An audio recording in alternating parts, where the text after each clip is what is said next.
T'es-tu déjà senti déçu parce que quelqu'un n'a pas répondu à tes attentes? Aimerais-tu te libérer de ce poids émotionnel et trouver une paix intérieure durable?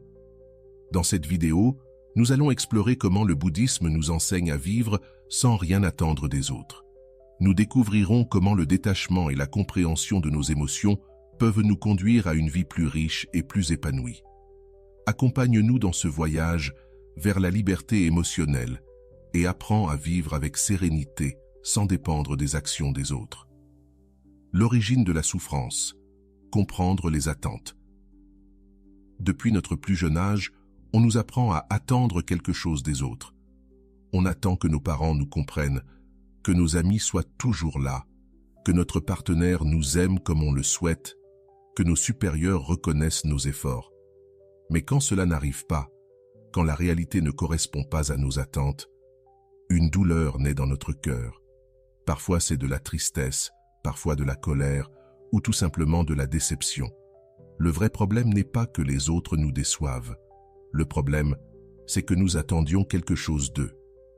Le bouddhisme nous enseigne que la racine de la souffrance, c'est ce désir que les choses soient différentes de ce qu'elles sont. En réalité, nous ne souffrons pas parce que quelqu'un a fait quelque chose.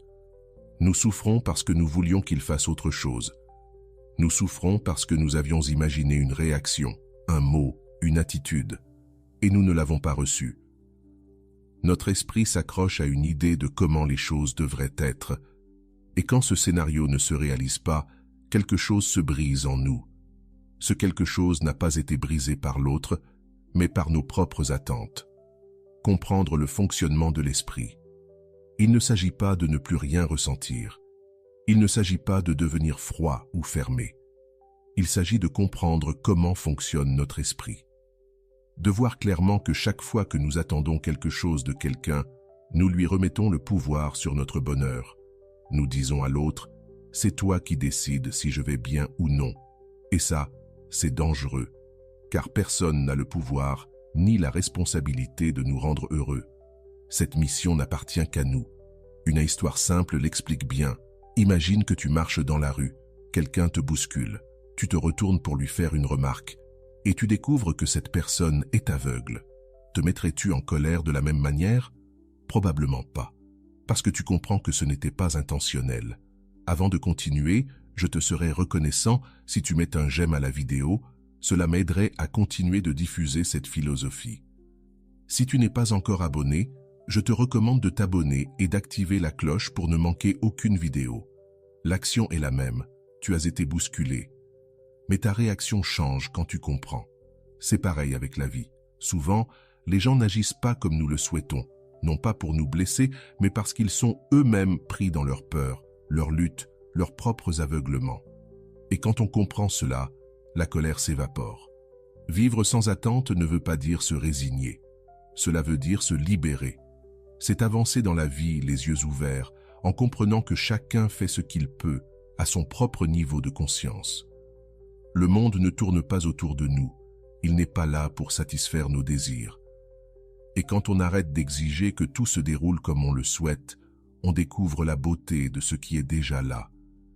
Il y a une paix profonde qui apparaît quand on cesse de forcer la vie, quand on comprend qu'on n'a pas besoin que tout soit parfait pour se sentir bien, qu'on n'a pas besoin que les autres changent pour être en paix. Ce dont nous avons besoin, c'est de lâcher prise, de laisser tomber nos idées figées de comment les choses devraient être et de commencer à vivre avec ce qui est, parce que ce qui est suffisant. La leçon du détachement, se libérer des chaînes émotionnelles. L'une des idées les plus difficiles à accepter, mais aussi la plus libératrice, c'est qu'on n'a pas besoin de s'attacher à quoi que ce soit, ni à personne pour aller bien. L'attachement est comme une corde invisible qui nous lie à la souffrance. On pense que si on lâche, on perd. Mais en réalité, c'est en lâchant qu'on gagne en liberté. Quand on cesse de nécessiter, on commence à en profiter. Imagine que tu tiens une corde très fort. De l'autre côté, il y a quelque chose que tu veux vraiment. Une personne, un objectif, une idée. Plus tu tires, plus ta main souffre. Mais ce n'est pas la corde qui te fait mal, c'est ta manière de la tenir. L'attachement, c'est pareil. Ce n'est pas ce que tu veux qui te fait souffrir, mais comment tu le veux. Ce n'est pas de l'indifférence, ni un manque d'amour. Le détachement, c'est aimer sans posséder. C'est accompagner sans exiger. C'est être présent sans dépendre. Le détachement transforme nos relations. Quand on est attaché, on souffre au moindre changement. Si quelqu'un s'éloigne, on ressent un vide. Si quelque chose change, on se sent en insécurité. Mais quand on apprend à vivre dans le détachement, on accepte que tout ce qui vient peut aussi repartir, que tout évolue, que rien n'est permanent. Et plutôt que de souffrir pour cela, on y trouve la paix. Beaucoup croient que le détachement est une forme de froideur. En réalité, c'est l'amour dans sa forme la plus pure. Car quand tu n'as plus besoin que quelqu'un reste pour aller bien, alors tu peux choisir de l'aimer librement. Sans peur, sans pression, sans condition. Tu peux apprécier sa présence sans que son absence te détruise.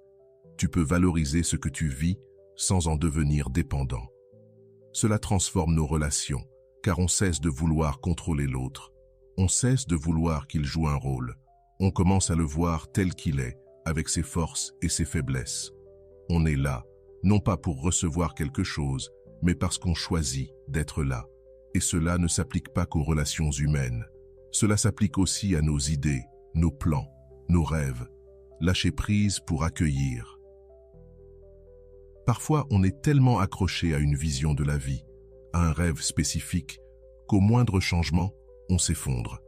Mais si on vit dans le détachement, on apprend à s'adapter, à couler avec la vie. On comprend que tout a un cycle, que si quelque chose part, autre chose peut venir, et que quand on lâche, nos mains sont libres pour recevoir. Il ne s'agit donc pas de vivre sans rien ressentir. Il s'agit de tout ressentir, sans s'attacher. Car c'est seulement quand on arrête de s'accrocher qu'on commence à respirer avec liberté. C'est seulement en lâchant qu'on laisse entrer ce qui est vraiment bon pour nous. La compassion. Cultiver des relations saines. Quand on cesse d'attendre que les autres se comportent comme on le voudrait, quelque chose de profond change en nous. On commence à se relier aux autres non plus à partir de l'exigence, mais de la compréhension. C'est là qu'intervient une des plus belles leçons du bouddhisme. La compassion. Pas une compassion distante ou condescendante, mais une compassion sincère qui naît du cœur, celle qui comprend que tout le monde traverse des épreuves, que chacun souffre, que derrière chaque action, il y a une histoire que nous ne voyons pas. La compassion, ce n'est pas avoir pitié. C'est comprendre que chacun fait ce qu'il peut, avec ses blessures, ses limites, sa conscience du moment. La compassion commence en soi. Lorsque nous adoptons ce regard, nos relations se transforment. On se sent moins attaqué. On réagit moins avec colère lorsque quelqu'un agit différemment de ce que l'on attendait. On réalise que ce comportement parle plus de lui que de nous. Et cela, ce n'est pas une théorie. C'est une pratique quotidienne. Chaque fois que quelqu'un te déçoit, arrête-toi une seconde. Plutôt que de t'enflammer, demande-toi, que se passe-t-il dans sa vie? Quelle peur, quelle douleur, quelle histoire alimente cette réaction? Il ne s'agit pas de tout excuser, mais de mieux comprendre. Et quand on comprend, on souffre moins. Et quand on souffre moins, on agit mieux. Être bienveillant envers soi-même. La compassion, c'est aussi envers soi-même. Trop souvent, on se juge. On se reproche de ne pas être parfait, de faillir, d'être triste. Mais si on tourne ce regard bienveillant vers nous, on découvre que nous aussi, nous faisons de notre mieux, que nous avons besoin de patience, de pardon, de douceur. On ne peut pas offrir de compassion au monde si on ne se l'accorde pas à soi-même. On ne peut pas prendre soin des autres si on ne sait pas prendre soin de soi. Et ce qu'il y a de plus beau, c'est que lorsqu'on adopte ce regard de compassion, nos relations deviennent plus simples. On vit moins de conflits, moins de drames, parce qu'on ne cherche plus à avoir raison tout le temps. On ne veut plus changer les autres pour se sentir bien. Et en lâchant cela, on devient plus libre et plus aimant. Les gens ne changent pas parce que tu le leur exiges. Ils changent quand ils se sentent acceptés, quand ils se sentent réellement vus. Et cela n'arrive que lorsqu'on leur offre de la compassion, lorsqu'on choisit de voir leur humanité, et lorsqu'on se rend compte que nous en avons une, nous aussi. Pratiquer la compassion, ce n'est donc pas seulement un acte de bonté, c'est une stratégie de vie. C'est une manière intelligente de vivre plus sereinement, de souffrir moins et de construire des relations plus saines. Car au fond, il ne s'agit pas d'avoir raison ni de changer l'autre. Il s'agit de vivre avec le cœur ouvert, et cela commence le jour où tu cesses de juger et que tu commences à comprendre. La pleine conscience, vivre dans le présent. Bien souvent, nous souffrons parce que notre esprit est piégé dans des lieux où notre corps n'est pas. On est là, mais on pense à ce qui s'est passé hier ou à ce qui pourrait arriver demain. On se perd dans les souvenirs, les plans, les peurs, les suppositions. Et pendant que tout cela tourne dans notre tête, la vie continue devant nous, sans qu'on la voie. La pleine conscience, ou le fait de vivre dans le présent, n'a rien de compliqué ou de mystique. C'est simplement être ici, maintenant. C'est prendre conscience de ce que tu fais, de ce que tu ressens, de ce qui se passe dans l'instant. Et cela a un pouvoir immense. Car lorsque tu es vraiment présent, tu ne peux pas souffrir pour ce qui est déjà passé, ni pour ce qui n'est pas encore arrivé. Tu es simplement en train de vivre. Le bouddhisme insiste beaucoup là-dessus, parce qu'il a compris que la majorité de notre souffrance naît d'une déconnexion du moment présent. On s'invente des scénarios mentaux, on interprète ce que font les autres, on imagine des choses qui n'arriveront jamais. Et tout cela nous vole notre paix intérieure. La pleine conscience coupe cette chaîne et nous ramène au seul moment qui existe vraiment, celui-ci. Cela ne veut pas dire qu'il ne faut ni planifier l'avenir ni se souvenir du passé. Bien sûr que si. Mais il faut le faire depuis un esprit apaisé, non depuis une tête prise au piège. Et cette différence-là change tout. Quand tu es dans le présent, tu prends de meilleures décisions. Tu réponds au lieu de réagir. Tu observes au lieu de juger. Et surtout, tu peux goûter le moment. Car la joie aussi vit dans l'instant. Un repas, une conversation, une promenade, même un silence. On ne peut en savourer la profondeur que lorsqu'on est là, en train de les vivre vraiment. Si ton esprit est ailleurs, tu rates l'essentiel. Et ainsi, on passe sa vie à attendre que quelque chose de mieux arrive, sans se rendre compte que ce qu'on cherche est peut-être déjà là, mais qu'on ne le voit pas. Ce qu'il y a de plus libérateur, c'est qu'en vivant dans le présent, tu ne dépends plus autant de ce que font les autres. Ton bien-être n'est plus lié à ce qui s'est passé ou à ce qui pourrait arriver. Il est ici, dans ce moment, dans ta manière de voir et de vivre ce qui est là.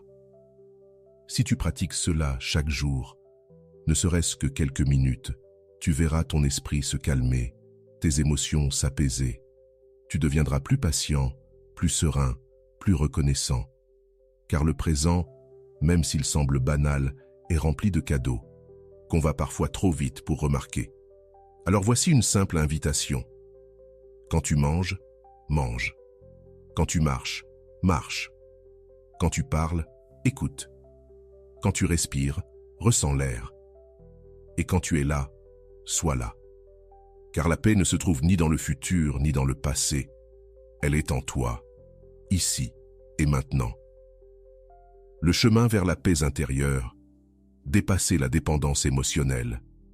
Très souvent, nous ne souffrons pas parce qu'il nous manque quelque chose, mais parce que nous croyons que, sans certaines personnes, nous ne pouvons pas aller bien. C'est là le piège de la dépendance émotionnelle. Nous nous convainquons que nous avons besoin que quelqu'un nous aime, nous soutienne, nous valorise, pour nous sentir complets. Mais quand nous mettons notre paix intérieure entre les mains de quelqu'un d'autre, nous vivons dans la peur. La peur qu'il parte, qu'il change, qu'il cesse de nous donner ce que nous croyons indispensable. Et cette peur crée une tension permanente. Chaque mot inattendu, chaque silence, chaque absence devient une menace. Alors, on réagit, on devient insécurisé, contrôlant, ou on se replie dans la douleur. Mais tout cela naît d'une idée fausse, celle que, sans cette personne, on ne vaut rien. Dépasser la dépendance émotionnelle, ce n'est pas cesser d'aimer, c'est aimer avec maturité. C'est savoir que tu peux aimer sans te perdre, partager ta vie sans sacrifier ta stabilité. C'est créer un lien fondé sur le choix, pas sur le besoin. Et cela n'est possible que lorsque tu apprends à être bien avec toi-même. La paix intérieure, personne d'autre ne peut te la donner. Tu la construis en toi. Elle se bâtit avec de la connaissance de soi, du silence, des espaces pour t'écouter. C'est découvrir qui tu es sans que personne ne te définisse. C'est savoir ce que tu aimes, ce qui te blesse, ce qui t'anime. C'est comprendre que ta valeur ne dépend pas d'un message reçu, d'un regard échangé, ni de mots attendus. Et une fois que tu saisis cela, tout change. Tu cesses d'attendre que quelqu'un d'autre te fasse te sentir bien. Tu comprends que ce pouvoir, tu l'as déjà. Tu peux créer des instants de paix, de joie, de connexion intérieure. Tu n'as pas besoin de combler un vide avec l'attention des autres, parce que tu apprends à te nourrir de ta propre compagnie. Cela ne signifie pas vivre isolé. Les relations comptent, l'amour, le soutien, le partage. Tout cela est précieux. Mais quand tu le vis depuis la plénitude et non depuis le manque, ces relations deviennent plus saines. Tu n'attends plus que l'autre te sauve ou te complète. Tu choisis simplement de marcher à ses côtés sans perdre ton centre. Et cela se voit. Une personne qui a dépassé la dépendance émotionnelle ne s'écroule pas quand l'autre prend de la distance. Elle ne se perd pas au moindre changement. Elle ne réagit pas à chaque geste. Car sa stabilité ne dépend pas des autres, mais de ce qu'elle a construit en elle. Et cette force-là, personne ne peut te l'enlever. Alors, si aujourd'hui tu ressens que tu dépends de quelqu'un pour aller bien, ne te juge pas. Mais commence à t'observer, à te demander quel vide tu essaies de combler. Puis, petit à petit, reviens à toi, écoute-toi, prends soin de toi. Offre-toi ce que tu as toujours attendu des autres, car quand tu apprends à t'aimer toi-même, tu n'as plus besoin de mendier cet amour à l'extérieur. Et c'est dans cette liberté que commence la vraie paix. La sagesse du Dalai Lama. Conseil pour une vie pleine. Parler de paix, de détachement, de compassion, d'équilibre intérieur peut sembler très théorique, s'il n'y a pas de traduction dans la vie réelle. Mais certaines personnes ont consacré leur vie à vivre et transmettre ces principes. L'un des plus grands exemples, c'est le Dalai Lama. Au-delà de son rôle spirituel, il a su toucher des millions de personnes dans le monde grâce à sa façon simple, claire et humaine de transmettre la sagesse. L'une des idées les plus puissantes qu'il partage, c'est que le but de la vie, c'est d'être heureux. Cela peut paraître simple, mais c'est en réalité profond, car il ne parle pas d'un bonheur momentané ou superficiel. Il parle d'un bonheur qui vient d'un esprit tranquille, d'un cœur pur et de relations saines. Et pour atteindre cela, il nous invite à cultiver 3 choses essentielles: la compassion, l'humilité et la patience. Selon lui, la compassion n'est pas seulement une attitude noble, c'est un besoin humain. Nous ne sommes pas ici pour nous battre les uns contre les autres, mais pour nous entraider. Quand on commence à voir l'autre comme un être humain qui souffre lui aussi, tout change. Il n'est plus un ennemi. Il n'est plus quelqu'un qui doit répondre à nos attentes. Il devient juste un autre voyageur, cherchant lui aussi son chemin. Le Dalai Lama insiste aussi sur l'importance de ne pas tout prendre personnellement, de ne pas se laisser piéger par l'ego, l'orgueil ou ce besoin constant d'avoir raison. Car bien souvent, notre souffrance ne vient pas de ce qui se passe à l'extérieur, mais de notre manière d'interpréter les choses. On se vexe facilement, on réagit avec colère, on garde des rancunes. Et tout cela nous empoisonne de l'intérieur. Mais quand on lâche l'ego, on commence à voir plus clair. Et cela nous apporte une légèreté qui n'a pas de prix. Enfin, la patience est essentielle. Le Dalai Lama rappelle que nous cherchons souvent des solutions rapides, des soulagements immédiats. Mais les vraies transformations prennent du temps. Apprendre à vivre sans dépendance, à lâcher prise, à trouver la paix intérieure. Tout cela est un processus. Il y aura des jours faciles et d'autres plus durs. Et au lieu de lutter contre, il faut les accueillir avec patience et continuer. Marcher, même à petits pas, nous rapproche chaque jour un peu plus de cette vie pleine et sereine que nous désirons tous. Une des choses les plus admirables chez lui, c'est sa capacité à garder son sens de l'humour, même lorsqu'il aborde des sujets profonds. Il ne se présente jamais comme quelqu'un de parfait ou comme un sage inatteignable. Il parle avec simplicité, rit de lui-même et répète toujours qu'il n'est qu'un être humain, comme toi, comme moi, qui essaie simplement de vivre avec sens. C'est ce qui le rend accessible, authentique. Et cela nous rappelle aussi que nous n'avons pas besoin d'être des moines ou de vivre isolés pour trouver la paix. Nous pouvons y parvenir ici même, dans notre quotidien, à travers nos routines, nos défis et nos relations. L'un de ses conseils les plus puissants est le suivant.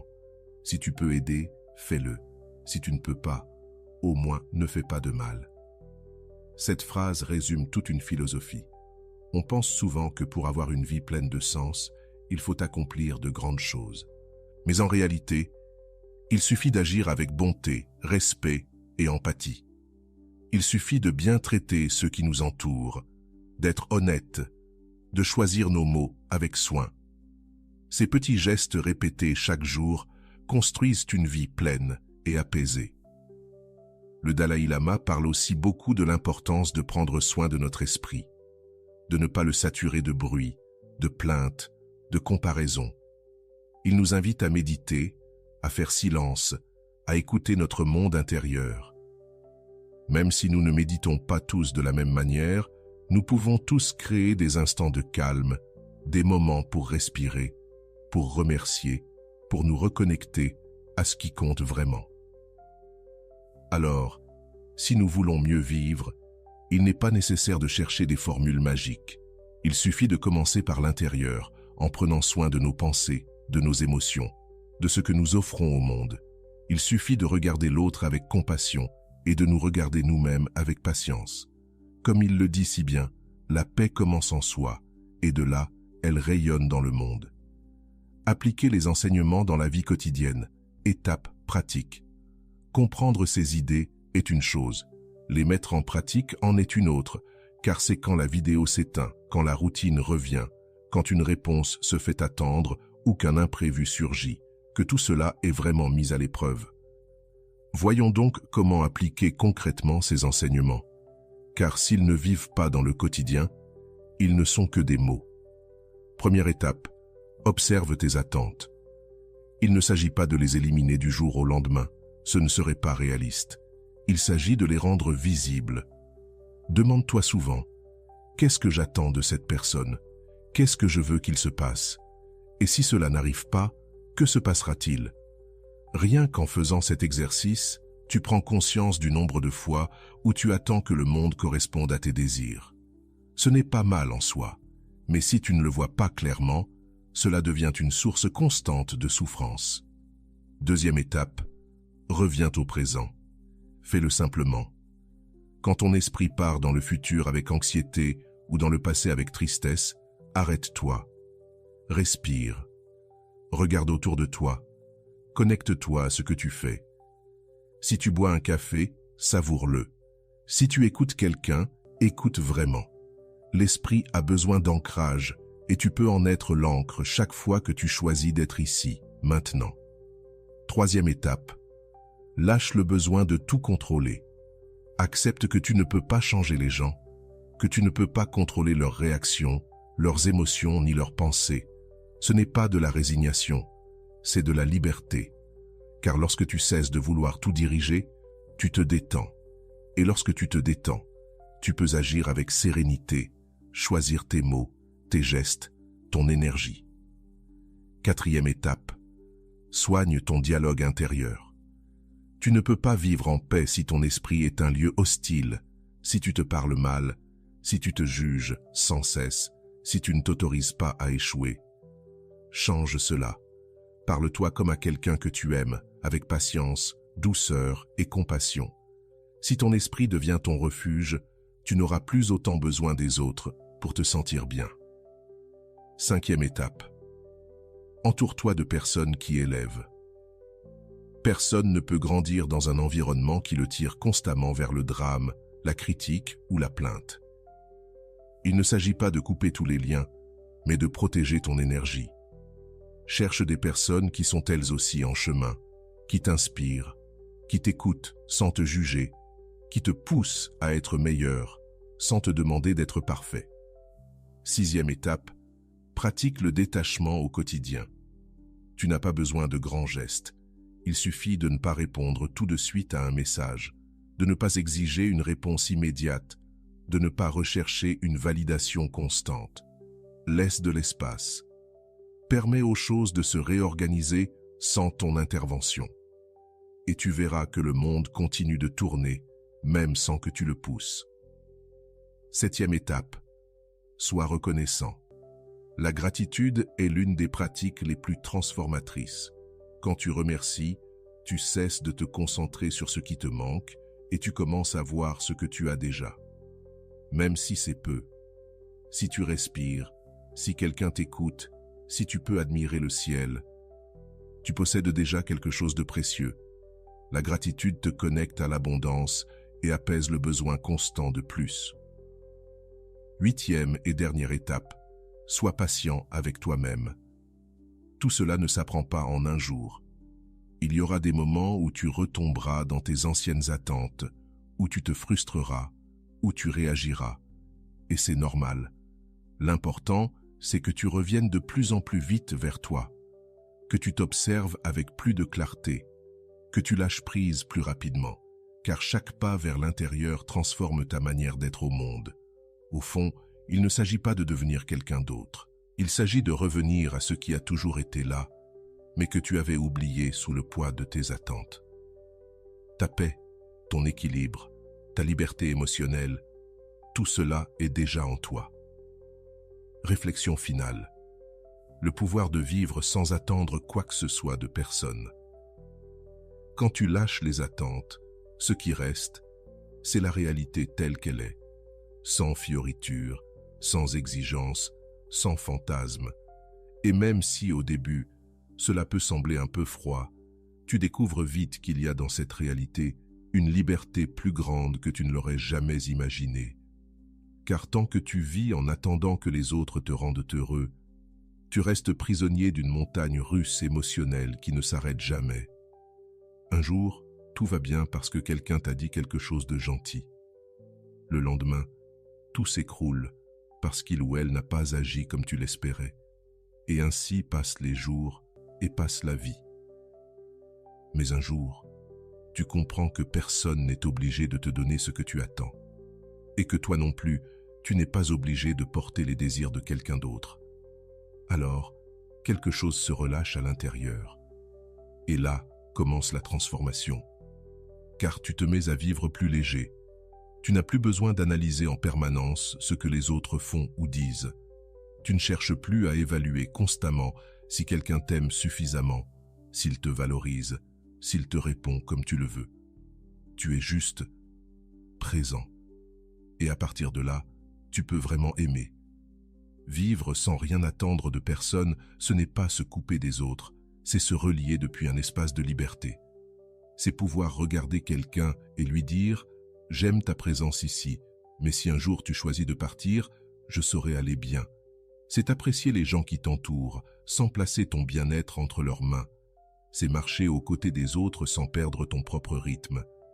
C'est comprendre que la véritable connexion ne naît pas du besoin, mais du choix. Et cela ne veut pas dire que rien ne te fera plus jamais mal. Bien sûr que ça fait mal quand quelqu'un s'éloigne, quand quelque chose se termine, quand les choses ne se passent pas comme tu l'avais espéré. Mais cela ne te détruit plus, parce que tu as construit à l'intérieur de toi un espace sûr, un espace où tu peux toujours revenir, peu importe ce qui se passe à l'extérieur.